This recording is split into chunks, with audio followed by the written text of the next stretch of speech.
the same God in His power. Jeremiah 32:17. Ha? Ayo. Jeremiah 32:17 nag-ingon, O Ginoong Dios, ikaw ang naghimo sa langit ug sa yuta, pinaagi sa imong kahibulungang gahom, walay butang nga lisod alang kanimo. Pagkalami sa pulong sa Ginoo, walay lisod nga butang nga dili mahimo alang sa Ginoo. Anong magduha-duha man kapagtugyan sa Ginoo sa tanan? Nga ang Ginoo dili man mausab, na ang Ginoo wala may butang nga imposible kaniya, ang tanan posible. Sa diha nga ang mga Israelites kitabangan sa Ginoo nga makapagawas sa nasod sa Egypt ug moabot ug mahiabot ngadto sa promised land nga mawang Kanaan, gipadala niya dito si Moses para mahimong ilahang leader, mangulo kanila nga mogawas sa promised land. Sa diha nga miabot ang adlaw nga sila gitugutan ni Paraon, ni King Pero sa Egypt ni atong panahon na nga mo biya na sa ilahang nasod ang mga Israelites ug mo lakaw na kung asa mo gusto mo lakaw. Ug milakaw kini mga tawhana nga naa sa 1 million pataas ang gidaghanon ug samtang nang lakaw sila padulong destination nila padulong sa Kanaan, sa promised land. Nakarealize ang Paraon nga anong gipapauli man to nako sila? Anong gipapahawa man to nako sila diri? Sumimando siya sa mga kasundaluhan ug gigukod nila ang bagang panon sa mga Israelites. Gigukod nila kay ilahang patyon o kahabihagon pagbalik dalahon sa ilang nasod. Gigukod sa mga nagkabayo ug sa mga nagkaruwahe ang kining mga tawhana nga paduol na sa kining Red Sea. Paduol na sa Red Sea. Karon sa diha nga naa na sila sa Red Sea, mihunong sila ug miingon sila kay Moses, Moses, usao man nato ni pag ikyas tanawa. Ang mga kaaway, ang mga karwahe, ang mga sundalo, army sa Paraon na nagpaingon na diriya. Og tanawa. Usa ka dagat nga dako nga nasa tong atubangan, Red Sea, pula nga dagat, pula nga tubig. Usaw man nato ani. Milingi sila sa matag side nila, sa right and sa left pagtanaw nila. Dili ta makahimo sa pagsaka o paglakaw, pag-ikyas kay bukid ka na, maabtan kita. Kung musaka kita. Mo na nagbagulbol kini ng mga Israelites umingon, tanawa ra Moses. Kidala ba minimo diri aron pangamatay? Unta gipasagdan na lang minimo didto sa Ehipto.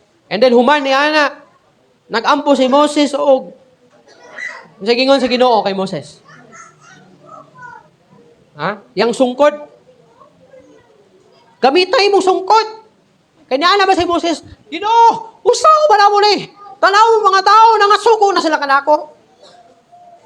Ingon sa man ang imong gigunitan sa sungkod. O kada imong sungkod. Ihapak na sa tubig. So gihapak to niya sa tubig. Kabulom sa initabo sa Red Sea. Diya sa Middle East, napikas to. Nga ang explanation sa mga scientists niya itong panahon na nga kining dagat nga Red Sea, nahimong dako kaayong kalsada, nga lapad kayo siguro, pareha kalapad lapad pa siguro anang sa, pila ba nang sa EDSA? 20 ba na ka lane? 12. Lapad pa diha tungod kay, sobra milyon ang muagi anang dalana.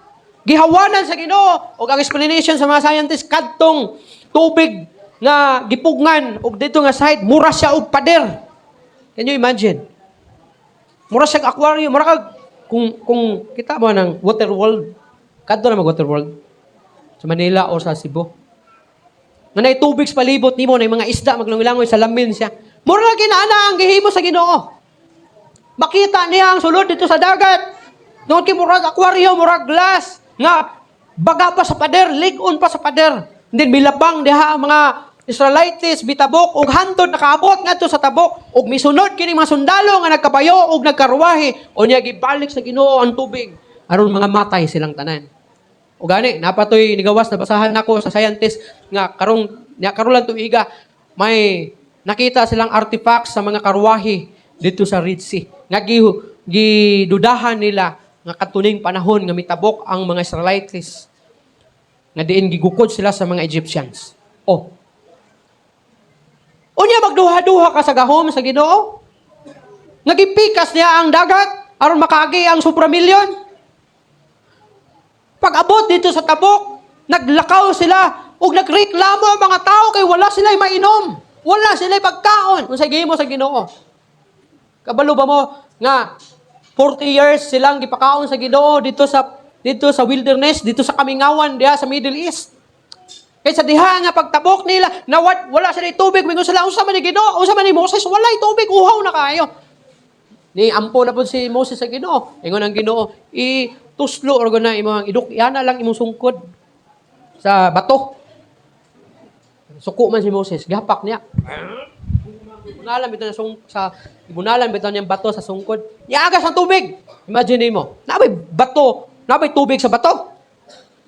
Pero kato nga milagro, di pa matud-an sa Ginoo nga gamhanan ng Ginoo ninyo. Pero maduha-duhaon gyapon tong nga tawhana, miagas ang tubig, umiinom sila. Miabot tapod sila dito sa usa ka suba ug niinom sila tubig ug sa pait man ning tubig ani. Imagine mo na. Reklamo na po sila kay Moses kay pait ang tubig. Say giingon sa Ginoo, ang sanga sa kahoy ibutang sa tubig. O gibutang ni Moses dito sa tubig ug nahimong ladang ug lami ay nahimong lami ang tubig. Nakainom sila. Sa diha nga wala sila'y pagkaon. Ina sila sa Ginoo, reklamo ang mga tao. Kay may paman dito sa Ehipto makakaon pa may karne dito Ngano gidawa may diri mo diri nga wa may pagkaon diri. Nakampo na pud si Moses sa Ginoo, gingnan siya nga ugma sayo sa buntag. Ingna ang mga tao nga kutob lang sa ilang mahurot may kauna ug ayaw pagdala. So pagkabuntag pagmunta nila ni ulan og mga sa itong langgama, pagkauna, may ulan o mana, pagkaon. Oh. Ni ulan o mana, nahimo to pagkaon. Pero tungod kay, kinaya sa tao, mahadlok mahudkan. Oh. Para unya ni, hapon, para ugma ni. O di nagkuha. Di pagkahapon, pagtanaw, gipang ulod. Kay gingnan sila sa Ginoo nga, kanalang inyong kaunon. Di ba milagro?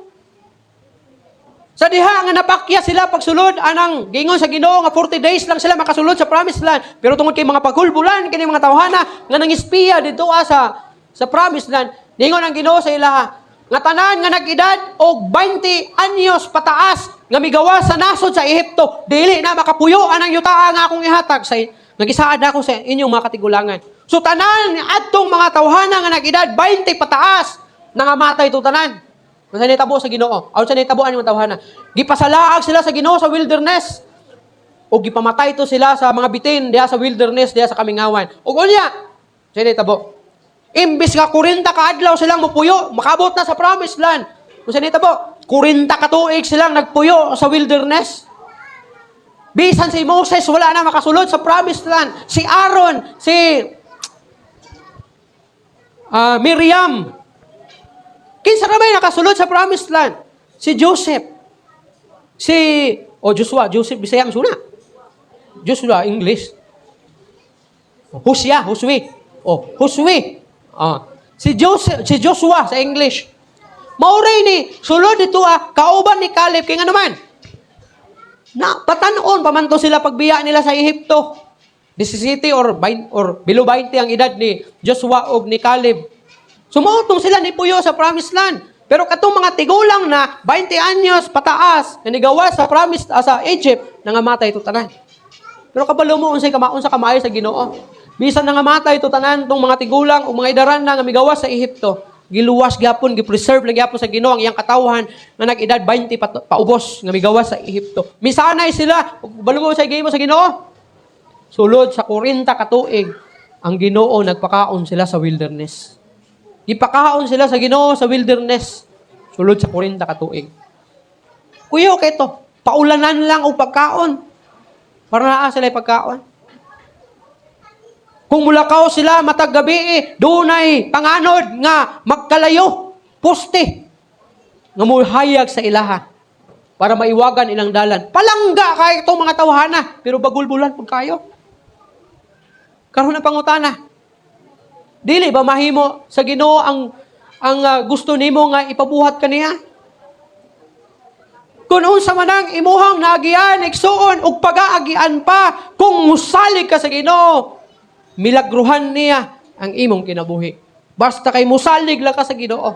Kaya gani pikaso ng dagat, kaya gani paagaso ng tubig anang bato, kaya gani paulanan o pagkaon ng iyang mga katawhan. Kanapakahang imong problema, balatian, kawalan-on, mga nagalaing mga struggle sa kinabuhi, kaya na siya nga gamhan sa Ginoo. Kaya na nga usabon sa Ginoo. Walay imposible og daghang higayon gipamatud-an sa Ginoo nga gamhanan siya. Bisan si Jesus Christ gipamatud-an niya nga gamhanan siya pinaagi sa pag-ayo sa mga balatian, mga sakit nga mga delikado kaniadto, mga makakaulaw nga balatian kaniadto sama sa sanla pero giayo to siya. Kung sa pagilang gihimo, patay, gibuhi. Inana kagamhanan ng Ginoo. Ug kanang imong kinabuhi, wala imposible kaya bag-uhon ug usabon sa Ginoo. True, ingon pa God's power is unlimited. Walay kinutuban ang gahom sa Ginoo. God still saves, heals, and delivers.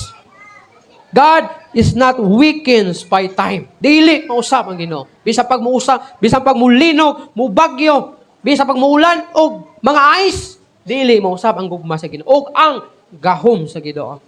Walay imposible. Ha? Bisa pag payab na imong balay. Unya moabot ang bagyo or linog. Kung protektahan ka sa Ginoo, kaya niya na pabarugon bisag unsa ka kusog ka bagyo basta. Musalig lang ka kay walay kinutuban ang gahom sa Ginoo. Walay katapusan. Ingon pa sa adunay sa illustration, electricity worked long before people understood it. Wala pa makasabot ang tao kabay sa electricity. Aduna nay electricity. Aduna nay kuryente. Ha? God's power works even when we don't see it. Bisan dili nimo makita. Gamhanan ng Ginoo. Gamhanan o gamhanan gyud ang Ginoo. Bisag di nimo makita kung paano o unsaon niya pagliho, pero gamhanan o gamhanan gyud ang Ginoo. That's why I challenge you, mga kaigsuonan ko diya sa Ginoo. Pray with faith. Kaya kung mag-ampo ka, nya wala kay pagtuo sa Ginoo. Kusik-kusik lang ka sa imong time. Tuuhi pod. Tuuhi nga ang Ginoo mulihok diya sa imong mga pag-ampo. Kay bisan unsa kagamay daw sa imong pagtuo. Kung kini siya lig-on, ingon pa niya, bisan ka ng bukira, kaya ng manduan nga mubalhin siya sa laing dapit. Kung lig-on kag pagtuo. Expect God to move again this year sa imong kinabuhi.